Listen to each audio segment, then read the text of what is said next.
اعوذ باللہ من الشیطان الرجیم بسم اللہ الرحمن الرحیم رب اشرح لی صدری ویسر لی امری واحلل عقدۃ من لسانی یفقہوا قولی رب یسر ولا تعسر وتمم بالخیر آمین یا رب العالمین۔ لسان القرآن کورس سن 2022 کے ریویژن اور پریکٹس لیکچر نمبر 6 میں آپ کے سامنے حاضر ہوں، اور جیسا کہ آپ کو معلوم ہے کہ ہم نے لیکچر نمبر 6 میں اسم کی وسعت والے پہلو کو کور کرنے کی کوشش کی تھی۔ اسم کو جملے میں یا کسی ترکیب میں استعمال کرنے کے لیے جن 4 چیزوں کا جاننا انتہائی ضروری ہے، ان میں ایک وسعت بھی ہے، اور میں نے آپ کو اس کے تعارف میں بتایا تھا کہ عربی زبان میں وسعت کے اعتبار سے استعمال ہونے والا اسم 2 طرح کا ہی ہوتا ہے، یا وہ نکرہ ہوتا ہے یا معرفہ ہوتا ہے۔ تو پہلی بات نوٹ کر لیجئے گا کہ وسعت کے اعتبار سے اسم جو ہے وہ یا تو نکرہ ہوگا یا معرفہ ہوگا، اور وسعت کی ہیڈنگ اس ٹاپک کو اس لیے دی گئی ہے کہ نکرہ اسم کی وسعت بہت زیادہ ہوتی ہے، جبکہ معرفہ اسم کی وسعت کم ہوتی ہے۔ اس لیے آپ لسان القرآن کتاب میں بھی یہی جملہ لکھا ہوا دیکھ رہے ہیں کہ نکرہ کا دائرہ بہت وسیع ہے، جبکہ معرفہ کا دائرہ محدود ہے۔ بہرحال عربی زبان میں استعمال ہونے والا کون کون سا اسم معرفہ ہوگا، تو اس حوالے سے ایک جملہ آپ کتاب میں لکھا ہوا دیکھ رہے ہیں کہ عربی زبان میں استعمال ہونے والا ہر اسم نکرہ شمار ہوگا جب تک اس کا معرفہ ہونا ثابت نہ ہو۔ اور پھر یہ بتایا گیا کہ عربی میں اسم کچھ صورتوں میں معرفہ ہو سکتا ہے، اور یہ صورتیں جو ہیں یہ 7 ہیں، گویا معرفہ کی 7 اقسام ہیں۔ معرفہ اسم کی پہلی قسم جو ہے وہ ہے علم، جسے اسم علم کہا جاتا ہے، اور اسم علم کو ہم پراپر ناؤن کے تحت سمجھ سکتے ہیں۔ پراپر ناؤن جیسا کہ آپ جانتے ہیں انگریزی میں name of a particular person, particular thing, particular place، یعنی کسی خاص شخص، کسی خاص چیز یا کسی خاص جگہ کا نام۔ لہٰذا معرفہ کی کچھ ایگزامپلز آپ دیکھ رہے ہیں، زید، فاطمہ، مکہ اور جہنم وغیرہ کتاب میں لکھی ہوئی ہیں۔ معرفہ کی دوسری قسم جو ہے وہ ہے اسم ضمیر، اور اسم ضمیر کسے کہتے ہیں؟ اسم ضمیر کے ریلیونٹ جو ٹرمینالوجی استعمال کی جاتی ہے انگریزی زبان میں وہ ہے پروناؤن کی، اور پروناؤن کی ڈیفینیشن آپ جانتے ہیں کہ pronoun is a word which is used in place of a noun، اور پروناؤن جو ہے یہ ایک وسیع ٹرمینالوجی میں استعمال کیا جا سکتا ہے، اس لیے کہ پروناؤنز جو ہیں وہ پرسنل بھی ہوتے ہیں، وہ ڈیمانسٹریٹو بھی ہوتے ہیں، اور وہ ریلیٹیو بھی ہوتے ہیں۔ تو اگر ایک ہیڈنگ دیں تو ہم اس میں علم کے بعد اسم ضمیر کی ایک ہیڈنگ بنائیں گے، پھر اس میں ضمیر میں ہم ایک جو ہے وہ ضمیر شخصی قسم بنائیں گے، دوسری اس میں اشارہ بنائیں گے، اور تیسری اس میں موصولہ بنائیں گے، اور الگ الگ ہم کنسیڈر کریں تو اسم ضمیر جس کو سنتے ہی آپ کے ذہن میں فوری طور پہ پرسنل پروناؤنز آ جائیں گے، تو یہ وہ کیٹیگری ہوگی۔ تو جیسے کہ لکھا ہوا ہے کہ وہ الفاظ جو کسی اسم کی جگہ استعمال ہوتے ہیں، مثلا اردو میں ہم وہ کا لفظ استعمال کرتے ہیں، اور وہ کا لفظ ہم ہی کے لیے بھی استعمال کرتے ہیں، شی کے لیے بھی استعمال کرتے ہیں، اور اٹ کے لیے بھی استعمال کرتے ہیں۔ عربی میں ان کے ایکولنٹ جو لفظ استعمال ہوں گے وہ ہوں گے ہوا اور ہیا، یعنی ہی کے لیے ہوا ہوگا اور شی کے لیے ہیا ہوگا، اور اٹ کے لیے ہوا بھی ہو سکتا ہے اور ہیا بھی ہو سکتا ہے۔ کب اٹ کے لیے ہوا استعمال ہوگا؟ اس وقت جب اٹ کوئی مذکر اسم ہوگا، اور کب اٹ کے لیے ہیا لفظ استعمال ہوگا؟ اس وقت جب اٹ کوئی مؤنث اسم ہوگا۔ بہرحال اس وقت چونکہ اس میں ضمیر پڑھانا مقصود نہیں ہے، صرف معرفہ کی جو ٹائپس ہیں یا معرفہ کی جو اقسام ہیں ان کو مکمل کرنا مطلوب ہے، لہٰذا 1-2 ایگزامپلز دے کر اس بات کو ختم کیا جا رہا ہے۔ تو تھرڈ پرسن کے لیے ہم اردو میں وہ کا لفظ استعمال کرتے ہیں، سیکنڈ پرسن کے لیے تو یا تم کا لفظ استعمال کرتے ہیں، اور فرسٹ پرسن کے لیے میں کا لفظ استعمال کیا جاتا ہے۔ پھر ہر پرسن کے لیے جمع بھی استعمال ہوتی ہے، اور پھر کیس بھی بدلتا ہے، یہ انگریزی کے حوالے سے ہم جانتے ہیں۔ تو بہرحال تو کے لیے انگریزی میں جو یو کا لفظ استعمال ہوتا ہے، تو عربی زبان میں یو اگر مذکر ہے تو انتا کہیں گے، اور یو اگر مؤنث ہے تو انتی کہا جائے گا۔ پھر فرسٹ پرسن میں کے لیے انگریزی میں جس طرح آئی کا لفظ استعمال ہوتا ہے اور وہ مذکر مؤنث دونوں کے لیے استعمال ہوتا ہے، اسی طرح عربی زبان میں انا کا لفظ جو ہے وہ مذکر مؤنث دونوں کے لیے استعمال ہوگا۔ اسی طرح آئی کی جمع وی استعمال کرتے ہیں ہم، تو عربی میں وی یعنی ہم کے لیے نحنو کی ضمیر استعمال ہوگی۔ باقی ڈیٹیلز انشاءاللہ تعالی ہم جب اسماء ضمائر کو تفصیل سے پڑھیں گے اس وقت ہمارے سامنے آ جائے گی۔ معرفہ کی تیسری قسم اسم اشارہ ہے۔ اسم اشارہ کو ہم ڈیمانسٹریٹو پروناؤن کہیں گے، اور اس کے بارے میں لکھا گیا ہے کہ عربی زبان میں کسی چیز کی طرف اشارہ کرنے کے لیے استعمال ہونے والے الفاظ، مثلا ھذا، ھذہ، ذالکا اور تلکا، یہ اسماء اشارہ ہیں، اور اردو میں ہم یہ اور وہ کے الفاظ استعمال کرتے ہیں اشارہ کرنے کے لیے کسی چیز کی طرف یا کسی شخص کی طرف، اور انگریزی میں ہم دس، دیٹ، دیز اور دوز کے الفاظ استعمال کرتے ہیں۔ چونکہ اسماء ضمیر اور اسماء اشارہ اسماء ہیں، لہٰذا اسماء کے بارے میں ہمیں چاروں باتیں اچھی طرح معلوم ہونی چاہیے، جنس، عدد، وسعت اور اعراب۔ تو یہاں پر ہم وسعت کے ٹاپک میں نے پڑھ رہے ہیں تو ہمیں یہ پتہ چل رہا ہے کہ اسماء ضمیر اور اسماء اشارہ جو ہیں یہ معرفہ ہوتے ہیں۔ باقی مذکر مؤنث، واحد مثنیٰ جمع اور اعراب کے اعتبار سے انشاءاللہ تعالی ہم آگے تفصیل سے پڑھیں گے۔ معرفہ کی چوتھی قسم جو ہے وہ ہے اسم موصول، اور آسان بات اس کے بارے میں یہ لکھی گئی ہے کہ اردو میں جو ہم لفظ استعمال کرتے ہیں نا، جو اور جس جیسے لفظ استعمال کرتے ہیں نا، تو ان کے ایکولنٹ عربی میں جو لفظ استعمال ہوتے ہیں وہ اسماء موصولہ کہلاتے ہیں، اور انگریزی میں ہم ان کے لیے ہو کا لفظ استعمال کرتے ہیں، وچ کا لفظ استعمال کرتے ہیں۔ بہرحال عربی میں الذی، اللتی، الذین وغیرہ جو ہیں یہ اسماء موصولہ کی ایگزامپلز ہیں، اور انشاءاللہ تعالی اسماء موصولہ بھی ہم تفصیل سے بعد میں پڑھیں گے۔ معرفہ کی ان چار اقسام کو سامنے رکھنے کے بعد ہم نے یہ دیکھا کہ کتاب کا لفظ جو ہے وہ نکرہ ہے، اس لیے کہ کتاب نہ تو علم ہے نہ ہی ضمائر کی ان تینوں قسموں میں سے کسی قسم میں داخل ہے۔ یعنی ایک بات اسٹوڈنٹس کو اچھی طرح واضح کر دی گئی کہ کوئی اسم معرفہ ہے یا نکرہ ہے، اس کو پہچاننے کے لیے آپ نے اپنی عقل نہیں دوڑانی، بلکہ آپ نے معرفہ کی جو اقسام ہیں 7، ان اقسام میں اس اسم کو فٹ کر کے دیکھنا ہے۔ اگر تو وہ کسی قسم میں فٹ ہو جاتا ہے تو وہ معرفہ ہے، اور اگر فٹ نہیں ہوتا تو پھر وہ نکرہ کنسیڈر کیا جائے گا۔ تو کتاب کا لفظ جب معرفہ کی ابھی تک پڑھائی گئی 4 قسموں میں فٹ کر کے دیکھا گیا تو وہ کہیں فٹ نہیں بیٹھا، لہٰذا کتاب کو نکرہ کنسیڈر کیا گیا۔ پھر یہ بات بتائے گی کہ اب جب کتاب نکرہ کنسیڈر ہو گیا تو کیا یہ نکرہ اسم جو ہے یہ معرفہ بن سکتا ہے؟ کیا نکرہ اسم کو معرفہ بنایا جا سکتا ہے؟ تو بالکل بنایا جا سکتا ہے۔ ہمارے سامنے یہ بات آئی کہ آپ کسی نکرہ اسم کو معرفہ بنانا چاہتے ہیں تو اس اسم کے شروع میں ال کا اضافہ کر دے۔ کسی نکرہ اسم کے شروع میں ال داخل کرنے سے وہ نکرہ اسم معرفہ ہو جاتا ہے، اور ال جو ہے یہ انگریزی کے آرٹیکل دی کے ایکولنٹ ہوتا ہے۔ جس طرح انگریزی میں بک جو ہے وہ نکرہ ہے اور دا بک جو ہے وہ معرفہ ہے، کیونکہ وہ پرٹیکولر بک ہو گئی۔ یعنی آرٹیکل جو ہیں انگریزی زبان میں 2 طرح کے ہوتے ہیں نا، ایک انڈیفینٹ آرٹیکل اور ایک ڈیفینٹ آرٹیکل۔ تو انڈیفینٹ آرٹیکلز میں اے اور این آتے ہیں، اور ڈیفینٹ آرٹیکل میں دی آتا ہے۔ تو عربی زبان میں دی کے ایکولنٹ لفظ جو ہے وہ ہے ال، لہٰذا اب جب کتاب پر ال داخل کیا گیا تو یہ لفظ بن گیا جی الکتاب۔ اسی طرح کتاب کا مثنیٰ کتابانی، اس پہ ال داخل کیا گیا تو لفظ بن گیا الکتابانی۔ کتب کتاب کی جمع ہے، اس پہ ال داخل کیا گیا تو یہ بن گیا الکتب۔ اسی طرح مسلمون پہ ال داخل کیا گیا تو یہ بن گیا المسلمون۔ تو واحد مثنیٰ جمع مکسر اور جمع سالم کی ایگزامپلز کے ذریعے یہ بات آپ کو سمجھانے کی کوشش کی جا رہی ہے کہ کتاب کا لفظ بھی نکرہ ہے، کتابانی بھی نکرہ ہے، کتب بھی نکرہ ہے، مسلمون بھی نکرہ ہے۔ یہ کیوں نکرہ ہے؟ اس لیے کہ یہ معرفہ کی جو پہلی 4 اقسام ہیں ان میں کہیں فٹ نہیں بیٹھ رہے، لہٰذا ان کو نکرہ تصور کر لیا جائے گا، اور جب انہیں معرفہ بنایا جاتا ہے تو ان کے شروع میں ال داخل کر دیا جاتا ہے۔ اب جب یہ الکتاب، الکتابانی، الکتب اور المسلمون ہو گئے تو اب یہ معرفہ ہو گئے، لہٰذا یہ معرفہ کی 5ویں قسم میں داخل ہوں گے، اور اس 5ویں قسم کا نام ہے معرف باللام، جس کے معنی ہے ال کے ذریعے معرفہ بنایا ہوا۔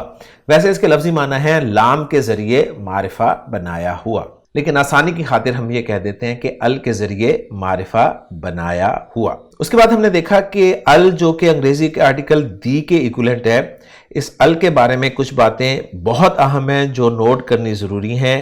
پہلی بات تو یہ ہے کہ ال میں جو 2 حروف استعمال ہوئے ہیں، ایک حمزہ اور ایک لام، ان کے نام یاد کیے جائیں۔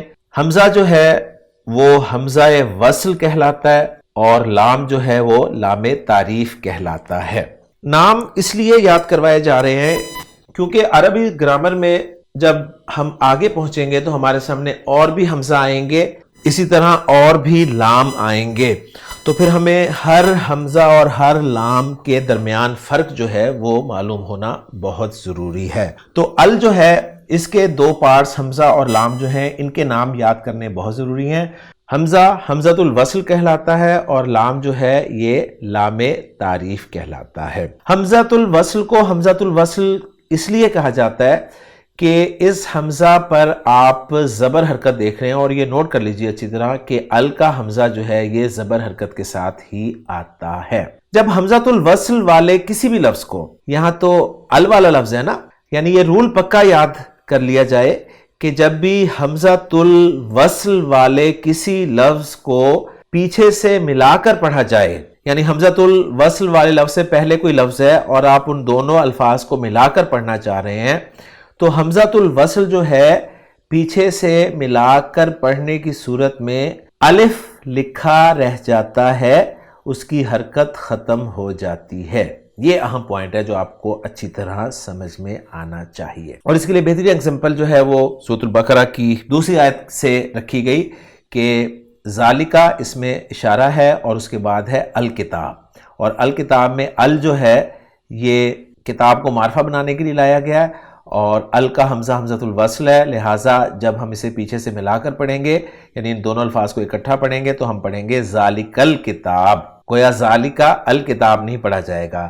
رزلٹ یہ نکلا کہ حمزۃ الوصل والے لفظ کو جب آپ الگ سے پڑھیں گے تو حمزۃ الوصل کی حرکت کو لازماً پڑھا جائے گا، لیکن جب پیچھے سے ملا کر پڑھیں گے تو حمزۃ الوصل کی حرکت نہیں پڑھی جائے گی، بلکہ حمزۃ الوصل الف کی صورت میں لکھا رہ جائے گا۔ اور پھر یہ بتایا گیا کہ ہمارے برصغیر کے مصحف میں حمزۃ الوصل کو پہچاننا عام طور پر اتنا آسان نہیں ہوتا، کیونکہ حمزۃ الوصل جو ہے وہ ماقبل ملانے کی صورت میں الف کی طرح ہی لکھا رہ جاتا ہے، اس لیے الف اور حمزۃ الوصل کا فرق جاننا اسٹوڈنٹ کے لیے مشکل ہو جاتا ہے۔ ہاں، سعودیہ کے مصحف میں حمزۃ الوصل پہچاننا بہت آسان ہے، اس لیے کہ وہ حمزۃ الوصل کے اوپر چھوٹا سا صاد لکھ دیتے ہیں۔ میں آپ کو دکھاتا ہوں، سعودیہ کا مصحف آپ دیکھ رہے ہیں کہ سورۃ الفاتحہ آپ کے سامنے کھلی ہوئی ہے، اور پہلی آیت سے ہی دیکھیں جو کہ بسم اللہ الرحمن الرحیم ہے، اس میں آپ دیکھیں اس میں جلالہ جو ہے اس کا حمزہ جو ہے وہ حمزہ وصل ہے، لہٰذا اس الف کے اوپر آپ کو چھوٹا سا صاد لکھا ہوا نظر آ رہا ہے۔ اسی طرح الرحمن میں الف کے اوپر چھوٹا سا صاد نظر آ رہا ہے، الرحیم میں الف کے اوپر چھوٹا سا صاد لکھا ہوا نظر آ رہا ہے۔ اسی طرح آیت نمبر 2 میں دیکھیں الحمد میں ال کا جو حمزہ ہے اس پر چھوٹا سا صاد لکھا ہوا نظر آ رہا ہے، یعنی الف پر چھوٹا سا صاد لکھا ہوا نظر آ رہا ہے اب آپ کو۔ اسی طرح دیکھیں العالمین میں الف کے اوپر چھوٹا سا صاد، الرحمن میں الف کے اوپر چھوٹا سا صاد، الرحیم میں الف کے اوپر چھوٹا سا صاد، الدین میں الف کے اوپر چھوٹا سا صاد، اسی طرح اہدی میں الف کے اوپر چھوٹا سا صاد۔ تو یہاں پر نوٹ کریں کہ اہدی میں جو آپ کو الف نظر آ رہا ہے نا، یہ بھی اصل میں حمزۃ الوصل تھا، اور حمزہ وصل جو ہے یا حمزۃ الوصل صرف الف لام کا ہی نہیں ہوتا، اور الفاظ کا بھی حمزۃ الوصل ہوگا۔ وہ کون سے الفاظ ہوں گے یہ چیزیں ہمیں آگے جا کے پتہ چلیں گی، اس وقت ہم صرف ال کے حمزہ وصل کو پہچاننے کی کوشش کر رہے ہیں، لیکن بہرحال آپ کے سامنے اہدی کا لفظ بھی آ گیا کہ اس کا حمزہ بھی حمزہ وصل ہے، اور جیسا کہ میں نے آپ کو بتایا کہ ال کے حمزہ وصل پر زبر حرکت آتی ہے، لیکن اہدی میں حمزہ وصل پہ زیر میں پڑھ رہا ہوں۔ کلیئر ہو گیا؟ اسی طرح دیکھیں الصراط میں حمزہ وصل ہے، المستقیم میں حمزہ وصل ہے، الذین کا حمزہ حمزہ وصل ہے، المغضوب کا حمزہ حمزہ وصل ہے، الضالین کا حمزہ وصل ہے۔ جبکہ اس کے برعکس آپ دیکھیں جو پاکستانی مصحف ہے اس میں آپ کو بسم اللہ الرحمن الرحیم میں اس میں جلالہ، الرحمن اور الرحیم کا جو حمزۃ الوصل ہے وہ بغیر کسی صاد کے نظر آ رہا ہے۔ اسی طرح الحمد میں اس حمزہ پر باقاعدہ زبر حرکت ڈالی گئی ہے، اور العالمین میں وہ حمزہ الف کی صورت میں ہی لکھا ہوا ہے۔ اسی طرح الرحمن میں، اسی طرح الرحیم میں، اسی طرح الدین میں، اسی طرح الصراط میں، اسی طرح المستقیم میں، اسی طرح الذین میں، اسی طرح المغضوب میں، اور اسی طرح الضالین میں۔ اور رہا اہدی کا حمزہ تو اس کے نیچے باقاعدہ زیر ڈالی گئی ہے تاکہ یہ پڑھنے میں آسانی ہو۔ تو بات جو ہے وہ میں یہ کر رہا تھا کہ سعودیہ کے مصحف میں بہرحال حمزہ وصل جو ہے وہ پہچاننا آسان ہوتا ہے، کیونکہ جس بھی الف کے اوپر آپ کو چھوٹا سا سواد لکھا نظر آئے گا وہ حمزہ وصل یعنی حمزۃ الوصل ہی ہوگا۔ حمزہ وصل کی پہچان کرنے کے بعد ہم نے اگلی بات جو سیکھی وہ یہ تھی کہ ال کا جو لام ہے جسے ہم نے لام تعریف کا نام دیا، اس لام تعریف کو بھی کبھی پروناؤنس کیا جاتا ہے اور کبھی پروناؤنس نہیں کیا جاتا۔ جیسے کہ آپ دیکھ رہے ہیں دو ایگزامپلز، القمر اور الشمس۔ تو دونوں ایگزامپلز میں ال لگا ہوا ہے اور ال کا لام تعریف ہی ہے، لیکن القمر کی صورت میں آپ لام پڑھ رہے ہیں، اس لیے آپ کو لام کی آواز بھی سنائی دے رہی ہے، اور لکھنے میں بھی آپ دیکھ رہے ہیں اس لام پر سکون کی علامت لگی ہوئی ہے۔ لیکن الشمس لفظ پڑھنے میں لام پروناؤنس نہیں کیا جا رہا، اور پروناؤنس نہ کرنے کے لیے انہوں نے اس لام پر کچھ بھی نہیں ڈالا ہوا، بلکہ لام کا جو اگلا حرف ہے شین اس پہ شد ڈال دی گئی ہے، جو کہ بتا رہی ہے کہ آپ نے حمزہ کو ڈائریکٹ شین کے ساتھ ملا کر پڑھنا ہے۔ تو بات سامنے یہ آئی کہ ال کے لام کو بھی کبھی پروناؤنس کیا جاتا ہے اور کبھی پروناؤنس نہیں کیا جاتا۔ اب یہ کیسے پتہ چلے گا کہ ال کے لام کو پروناؤنس کرنا ہے یا نہیں کرنا؟ اس کے لیے ہم نے انہی دو الفاظ القمر اور الشمس کی مناسبت سے حروف کے دو گروپس بنا لیے۔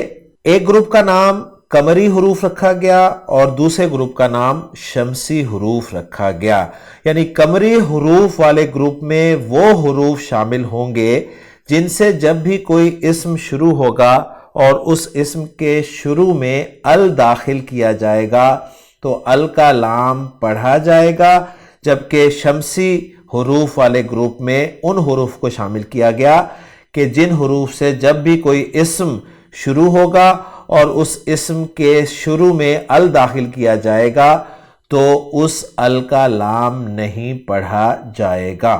اب سوال یہ پیدا ہوا کہ وہ قمری اور شمسی حروف جو ہیں وہ کتنے کتنے ہیں؟ تو آسان سی تقسیم سامنے یہ آئی کہ کل حروف الہجا کی تعداد جو ہے وہ 28 ہے۔ ان 28 میں سے 14 حروف جو ہیں وہ قمری حروف ہیں اور 14 حروف ہی شمسی حروف ہیں۔ پھر سوال یہ پیدا ہوا کہ قمری حروف جو ہیں وہ کون سے ہیں اور شمسی حروف وہ کون سے ہیں، یعنی وہ 14 حروف کون سے ہیں جو قمری ہوں گے اور وہ 14 حروف کون سے ہیں جو شمسی ہوں گے۔ لہٰذا شمسی اور قمری حروف یاد کرنے کی بجائے ایک جملہ یاد کر لیا گیا جو کہ 14 کے 14 قمری حروف پر مشتمل تھا، اور وہ جملہ تھا حق کا خوف عجب غم ہے۔ لہٰذا یہ ثابت ہوا کہ ہا، قاف، کاف، الف، خا، واو، فا، عین، جیم، با، غین، میم، ہا، یا، یہ سب کے سب جو ہیں قمری حروف ہیں۔ بجائے اس کے کہ یہ حروف یاد کیے جائیں، یہ جملہ یاد کر لیا جائے تو قمری حروف جو ہیں وہ آپ کو یاد ہو جائیں گے۔ لہٰذا ان حروف سے جب بھی کوئی اسم شروع ہوگا اور اس پہ الف لام داخل کیا جائے گا تو ال کا لام پروناؤنس ہوگا۔ باقی حروف جو ان 14 کے علاوہ ہیں ان سے جب بھی کوئی اسم شروع ہوگا اور اس اسم کے شروع میں ال داخل کیا جائے گا تو ال کا لام پروناؤنس نہیں ہوگا۔ اب اسی سورہ مبارکہ یعنی سورۃ الفاتحہ میں آپ دیکھیں جن اسماء پر ال داخل ہوا ہے ان میں سے قمری حروف سے شروع ہونے والے اسماء کون کون سے ہیں اور شمسی حروف سے شروع ہونے والے اسماء کون کون سے ہیں۔ تو الحمد میں دیکھیں لام پڑھا جا رہا ہے تو ہا جو ہے وہ قمری ہے، اور حق کا خوف عجب غم ہے میں ہا پہلا ہی حرف ہے۔ اسی طرح دیکھیں العالمین لام پروناؤنس ہو رہا ہے، لہٰذا عین جو ہے یہ حروف ہے، اور حق کا خوف عجب غم ہے میں عجب میں عین موجود ہے۔ اسی طرح الرحمن میں دیکھیں لام پروناؤنس نہیں ہو رہا، لہٰذا را جو ہے وہ شمسی حرف ہے اور را حق کا خوف عجب غم ہے میں نہیں ہے۔ اسی طرح الدین کا لفظ دیکھیں اس میں لام پروناؤنس نہیں ہو رہا، لہٰذا دال جو ہے وہ شمسی حرف ہے، اور حق کا خوف عجب غم ہے میں دال نہیں ہے۔ اسی طرح الصراط لفظ کو دیکھیں، اس میں بھی لام کو پروناؤنس نہیں کیا جا رہا، لہٰذا صاد جو ہے یہ شمسی حرف ہے، اور حق کا خوف عجب غم ہے میں صاد نہیں ہے۔ جبکہ المستقیم میں لام کو پروناؤنس کیا جا رہا ہے، لہٰذا میم جو ہے وہ قمری حرف ہے، اور حق کا خوف عجب غم ہے میں غم کے اندر میم شامل ہے۔ اسی طرح الذین کو آپ ذرا نوٹ کریں، اس میں الذین لام پڑھا بھی جا رہا ہے، اور اگر غور کیا جائے تو لام نہیں بھی پڑھا جا رہا۔ تو اس کے لیے قرآن مجید کی ایگزامپل جو ہے، اللہ کا جو نام ہے خوبصورت نام اللطیف، اس کو لکھا ہوا آپ دیکھیں، جیسا کہ آپ سکرین پہ دیکھ رہے ہیں۔ تو پہلے لام پہ کچھ نہیں ڈلا ہوا اور دوسرے لام پہ شد ڈلی ہوئی ہے، تو اس سے ثابت ہوا کہ لام جو ہے وہ شمسی حرف ہے۔ اور پھر سورۃ الفاتحہ کا جو آخری لفظ ہے الضالین، اس میں آپ دیکھیں ال داخل ہوا ہے، لیکن لام کو نہیں پڑھا جا رہا، اس لیے کہ ضاد جو ہے وہ شمسی حرف ہے، اور ضاد جو ہے وہ حق کا خوف عجب غم ہے فہرست میں نہیں آتا۔ تو اس پیٹرن پہ آپ الحمدللہ قرآن مجید میں شمسی اور قمری حروف کی پہچان بھی کرنے کے قابل ہو جاتے ہیں۔ اصل ٹاپک جو اس لیکچر کا تھا وہ تھا معرفہ کی اقسام۔ تو گویا یہ جو پانچویں قسم بنی ال والی، اس کا نام معرف باللام رکھا گیا، اور اس میں وہ تمام الفاظ آ گئے جن پر ال داخل کیا گیا ہے۔ تو معرفہ کی یہ 5 اقسام ہمارے سامنے آ گئیں۔ چھٹی قسم جو تھی اس کا تعلق چونکہ 2 اسماء کے مجموعے کے ساتھ تھا، لہٰذا اس کو نہیں پڑھایا گیا، کیونکہ وہ سمجھ بھی نہیں آنی تھی ابھی اگر پڑھا بھی دی جاتی۔ اور 7ویں قسم کے بارے میں بتا دیا گیا کہ کسی نکرہ اسم سے پہلے اگر یا جو کہ ندا کے لیے آواز دینے کے لیے حرف استعمال ہوتا ہے عربی زبان میں، وہ آ جائے تو نکرہ اسم بھی معرفہ ہو جاتا ہے۔ جیسے ولد کا لفظ جو ہے وہ نکرہ ہے، کیونکہ نہ وہ علم ہے، نہ ضمائر کی کسی قسم میں آتا ہے، نہ ہی اس پہ الف لام داخل ہوا ہے۔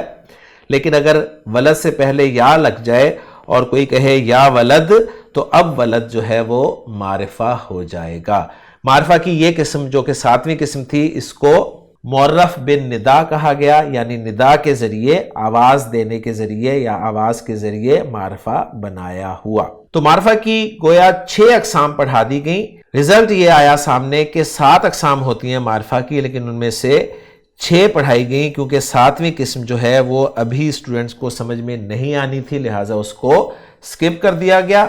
اور ان 6 اقسام میں سے جو 7ویں قسم تھی اس کا بھی استعمال بہت کم ہے، لہٰذا اس کو بھی بس سمجھا دیا گیا۔ رہی باقی 5 اقسام، تو اگر ہم سورۃ الفاتحہ میں سے اب معرفہ اسماء پہچاننے کی کوشش کریں تو ہم بالکل پہچان سکتے ہیں، جیسا کہ آپ دیکھ رہے ہیں بسم اللہ الرحمن الرحیم میں جو اسماء استعمال ہوئے ہیں، اس میں آپ کو اسم جلالہ اللہ نظر آ رہا ہے، الرحمن الرحیم۔ تو اللہ علم ہے، اللہ کا ذاتی نام ہے، معرفہ ہے۔ الرحمن الرحیم پر ال داخل ہوا ہے، اس لیے معرفہ ہے۔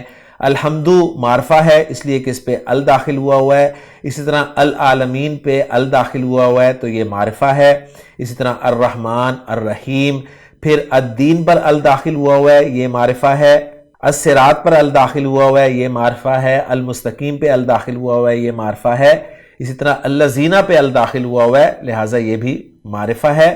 اور یہ معرفہ کی کون سی قسم ہے؟ الذین، یہ اس میں موصول ہے۔ المکتوب پہ ال داخل ہوا ہے، لہٰذا یہ معرفہ ہے۔ الضالین پہ ال داخل ہوا ہے، لہٰذا یہ بھی معرفہ ہے۔ تو معرفہ کی جو 2 قسمیں ہیں، ایک ال والی اور ایک علم، ان کی سورۃ الفاتحہ میں ہم نے پریکٹس کر لی۔ اور چونکہ باقی ابھی ہم نے ضمائر نہ تو پورے پڑھے ہیں، اسماء اشارہ بھی پورے نہیں پڑھے اور اسماء موصولہ بھی پورے نہیں پڑھے، لہٰذا ان کی پہچان کروانے کی کوشش آپ کو نہیں کی جا رہی۔ اب یہاں پر ایک ایکسٹرا بات جو ہے وہ آپ نے سمجھنی ہے، جو کہ کتاب میں آپ کو لسان القرآن کتاب ہے اس میں لکھی ہوئی نظر آ رہی ہے کہ ال کسی معرفہ اسم پر داخل نہیں ہوگا سوائے اس کے کہ اہل زبان ہی داخل کریں۔ جیسے اہل زبان جو ہیں وہ الروم کہتے ہیں، القاہرہ کہتے ہیں، العباس کہتے ہیں، الحسن کہتے ہیں، الحسین کہتے ہیں۔ حالانکہ روم، قاہرہ، عباس، حسن اور حسین یہ سب علم ہیں، لیکن عرب جو ہے ان پر ال داخل کرتا ہے اور وہ خوبصورتی کے لیے داخل کرتا ہے۔ تو جہاں پر عرب داخل کرے گا ہم بھی اس کو ویسے ہی استعمال کریں گے، ہم اپنی مرضی سے کسی بھی معرفہ پر ال داخل نہیں کریں گے۔ اور ایک اور اہم بات جو ہے وہ آپ لکھی ہوئی دیکھ رہے ہیں آپ کتاب میں کہ عربی کا ال جو ہے چونکہ انگریزی کے آرٹیکل دی کے مشابہ ہوتا ہے، اور جس طرح انگریزی زبان میں جب ہم دی کو یا دا کو کہتے ہیں تو اس مراد کوئی خاص گائے بھی لے سکتے ہیں اور گائے کی پوری کلاس یعنی جنس بھی لے سکتے ہیں۔ جس طرح انگریزی میں ہم جب کہتے ہیں کہ دا کو gives milk تو اس کا مطلب یہ نہیں ہوتا کہ کوئی خاص گائے دودھ دیتی ہے، بلکہ اس کا مطلب ہوتا ہے کہ تمام گائیں دودھ دیتی ہیں۔ تو گویا ال کے دو موٹے معنی آپ کو یاد کروانے ہیں۔ ایک ال کے موٹے معنی ہیں خاص کے لیے استعمال ہوگا ال والا لفظ، اور ایک معنی ہوں گے تمام۔ لہٰذا اگر ال انسان آپ کے سامنے لفظ آتا ہے تو ال انسان سے مراد کوئی خاص انسان بھی ہو سکتا ہے اور ال سے مراد تمام انسان بھی ہو سکتے ہیں، جیسے کہ قرآن مجید میں سورۃ العصر میں اللہ تعالیٰ نے ارشاد فرمایا والعصر ان الانسان لفی خسر، کہ تمام انسان خسارے میں ہیں۔ یہاں پر ال انسان سے مراد تمام انسان لیے گئے ہیں، جبکہ سورۃ القیامہ میں اللہ تعالیٰ فرما رہے ہیں اَيَحْسَبُ الْإِنسَانُ، اب یہاں پر ال انسان سے مراد تمام انسان نہیں لیے جا رہے بلکہ وہ انسان مراد ہے جو آخرت کا انکار کرنے والا ہے۔ اب یہ پتہ کیسے چلے گا؟ یہ انشاءاللہ تعالیٰ آپ کو کانٹیکسٹ سے پتہ چلے گا۔ اور آخری بات جو کتاب میں لکھی ہے وہ یہ ہے کہ نکرہ اور معرفہ کے ترجمے میں فرق کرنے کے لیے اردو زبان میں نکرہ کے ساتھ عام طور پر ایک، کوئی، ایسا یا کچھ یہ الفاظ ان میں سے کوئی لفظ استعمال کیا جاتا ہے۔ جیسے کتاب کا ترجمہ کیا جائے گا ایک یا کوئی کتاب، کتب کا ترجمہ کیا جائے گا کچھ کتابیں، قلم کا ترجمہ کیا جائے گا ایک یا کوئی قلم، اور اقلام کا ترجمہ کیا جائے گا کچھ قلم۔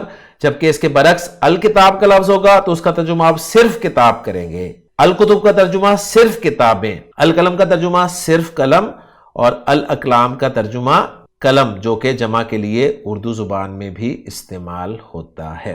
تو الحمدللہ جی یہاں پر ہمارا وسعت کا ٹاپک جو ہے وہ مکمل ہو گیا۔ ہم نے ریویژن اور پریکٹس لیکچر میں اسم کا تیسرا پہلو وسعت جو ہے اس کو تفصیل کے ساتھ پڑھا، بہت ساری چیزیں ہم نے ریوائز کی اور کچھ نئی چیزیں ہم نے اس لیکچر میں دیکھی۔ انشاءاللہ تعالی اگلے ریویژن لیکچر میں آپ سے ملاقات ہوگی۔ سبحانک اللہم و بحمدک، اشہد ان لا الہ الا انت، استغفرک و اتوب الیک۔